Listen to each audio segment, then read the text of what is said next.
நீதிமொழிகள் 31 அதிகாரம். ராஜாவாகிய லேமுவேலுக்கு அடுத்த வசனங்கள்.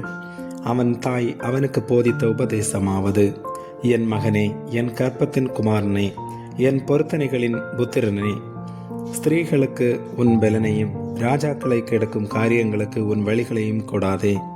திராட்சை ரசம் குடிப்பது ராஜாக்களுக்கு தகுதியல்ல. லேமுவேலே, அது ராஜாக்களுக்கு தகுதியல்ல. மதுபானம் பிரபுக்களுக்கு தகுதியல்ல. மதுபானம் பண்ணினால் அவர்கள் நியாயப்பிரமாணத்தை மறந்து சிறுமைப்படுகிறவர்களுடைய நியாயத்தையும் புரட்டுவார்கள். மடிந்து போகிறவனுக்கு மதுபானத்தையும் மனம் கசந்தவர்களுக்கு திராட்சை ரசத்தையும் கொடுங்கள். அவன் குடித்து தன் குறைவை மறந்து தன் வருத்தத்தை அப்புறம் நினையாதிருக்கட்டும். ஊமையனுக்காகவும் திக்கற்றவர்கள் எல்லோருடைய நியாயத்துக்காகவும் உன் வாயை திறந்து நீதியாய் நியாயம் தீர்த்து சிறுமையும் எளிமையுமானவனுக்கு நியாயம் செய். குணசாலியான ஸ்திரீயை கண்டுபிடிப்பவன் யார்? அவளுடைய விலை முத்துக்களை பார்க்கிலும் உயர்ந்தது. அவள் புருஷனுடைய இருதயம் அவளை நம்பும். அவன் சம்பத்து குறையாது. அவள் உயிரோடு இருக்கிற நாளெல்லாம் அவனுக்கு தீமையை அல்ல நன்மையை செய்கிறாள். ஆட்டு மயிரையும் சணலையும் தேடி தன் கைகளினால் உற்சாகத்தோடு வேலை செய்கிறாள். அவள் வியாபார கப்பல்களைப் போலிருக்கிறாள். தூரத்திலிருந்து தன் ஆகாரத்தை கொண்டு வருகிறாள்.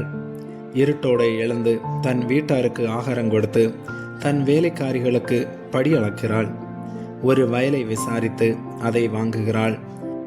தன் கைகளின் சம்பாத்தியத்தினால் திராட்சை தோட்டத்தை நாட்டுகிறாள். தன்னை பலத்தால் இடை கட்டி கொண்டு தன் கைகளை பலப்படுத்துகிறாள். தன் வியாபாரம் பிரயோஜனம் உள்ளதென்று அறிந்திருக்கிறாள். இரவிலே அவள் விளக்கு அணையாதிருக்கும். தன் கைகளை ராட்டினத்தில் வைக்கிறாள். அவள் விரல்கள் கதிரை பிடிக்கும்.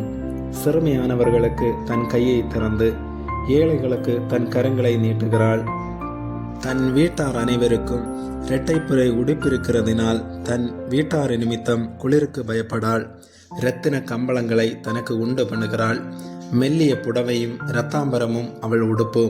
அவள் புருஷன் தேசத்து மூப்பர்களோட நியாயஸ்தலங்களில் உட்கார்ந்திருக்கையில் பெயர் பெற்றவனாயிருக்கிறான். மெல்லிய புடவைகளை உண்டு பண்ணி விற்கிறாள். கச்சைகளை வர்த்தகரிடத்தில் ஒப்புவிக்கிறாள். அவள் உடை பலமும் அலங்காரவுமாயிருக்கிறது. வருங்காலத்தை பற்றியும் மகிழுகிறாள். தன் வாயை ஞானம் விளங்க திறக்கிறாள். தயையுள்ள போதகம் அவள் நாவின் மேல் இருக்கிறது. அவள் சோம்பலின் அப்பத்தை புசியாமல் தன் வீட்டு காரியம் எப்படி நடக்கிறது என்று கண்ணோக்கமாயிருக்கிறாள். அவள் பிள்ளைகள் எழும்பி அவளை பாக்கியவதி என்கிறார்கள்.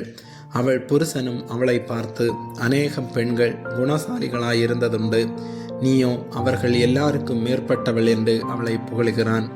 சௌந்தரியம் வஞ்சனை உள்ளது, அழகும் வீண். கர்த்தருக்கு பயப்படுகிற ஸ்திரீயே புகழப்படுவாள். அவள் கைகளின் பலனை அவளுக்கு கொடுங்கள்.